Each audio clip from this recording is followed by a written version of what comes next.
ناظرین گرامی، قارون حضرت موسیٰ علیہ السلام کے چچا یسر کا بیٹا تھا۔ بہت ہی شکیل اور خوبصورت آدمی تھا، اسی لیے لوگ اس کے حسن و جمال سے متاثر ہو کر اس کو منور بھی کہا کرتے تھے۔ اس کے ساتھ ساتھ اس میں یہ کمال بھی تھا کہ وہ بنی اسرائیل میں تورات کا بہت بڑا عالم اور بہت ہی ملنسار و بااخلاق انسان تھا، اور لوگ اس کا بہت ہی ادب و احترام کیا کرتے تھے۔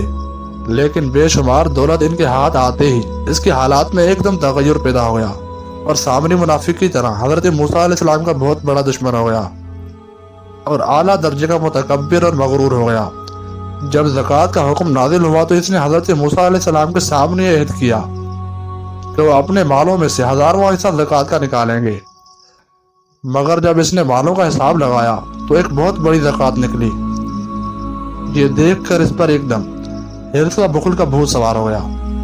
وہ نہ صرف زکوٰۃ کا منکر ہوا بلکہ عام طور پر بنی اسرائیل کو بہکانے لگا کہ حضرت موسیٰ علیہ السلام اس بہانے تمہارے مالوں کو لینا چاہتے ہیں، یہاں تک کہ حضرت موسیٰ علیہ السلام سے لوگوں کو برگشتہ کرنے کے لیے اس خبیث نے یہ گندی اور گھناؤنی چال چلی کہ ایک عورت کو بہت زیادہ مال دے کر آمادہ کر لیا کہ وہ آپ پر بدکاری کا الزام لگائے۔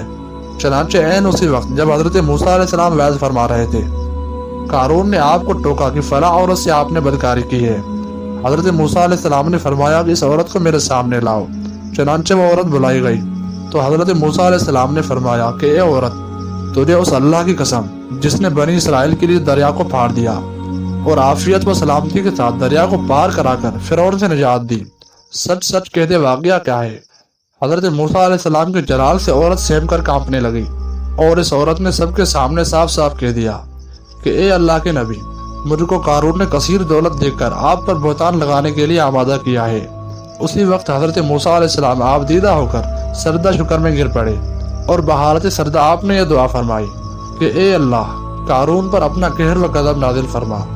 پھر آپ نے مجمع سے فرمایا کہ جو قارون کا ساتھی ہو وہ قارون کے ساتھ ٹھہرا رہے، اور جو میرا ساتھی وہ قارون سے جدا ہو جائے۔ چنانچہ 2 خبیثوں کے سوا تمام بنی اسرائیل قارون سے الگ ہو گئے۔ پھر حضرت موسیٰ علیہ السلام نے زمین کو حکم دیا کہ اے زمین، تو اس کو پکڑ لے، تو قارون ایک دم گھٹنوں تک زمین میں دھنس گیا۔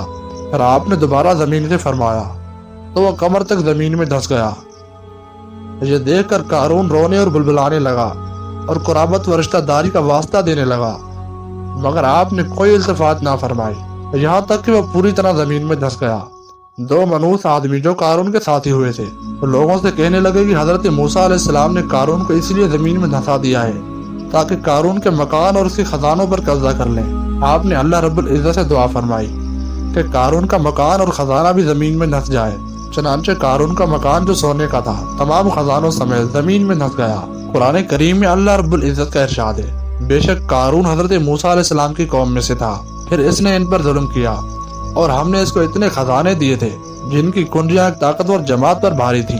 قرآن کریم میں ایک اور مقام پر اللہ رب العزت ارشاد فرماتے ہیں، جب قارون سے اس کی قوم نے کہا کہ اترا کر مت چل، بے شک اللہ اترانے والوں کو پسند نہیں فرماتا، اور جو مال اللہ نے تجھے دیا ہے اس سے آخرت کا گھر طلب کر اور دنیا میں اپنا حصہ نہ بھول، اور احسان کر جیسا کہ اللہ نے تجھ پر احسان کیا ہے، اور زمین میں فساد تلاش مت کر۔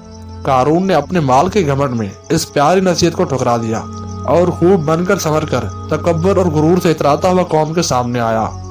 ناظرین، تو یہ تھی ہماری آج کی ویڈیو۔ اس بارے میں آپ کی رائے کیا کہتی ہے کمنٹ کر کے ضرور بتائیے گا۔ انشاءاللہ آپ سے ملاقات ہوگی پھر اگلی ویڈیو میں، تب تک اپنا خیال رکھیے گا۔ اللہ نگہبان۔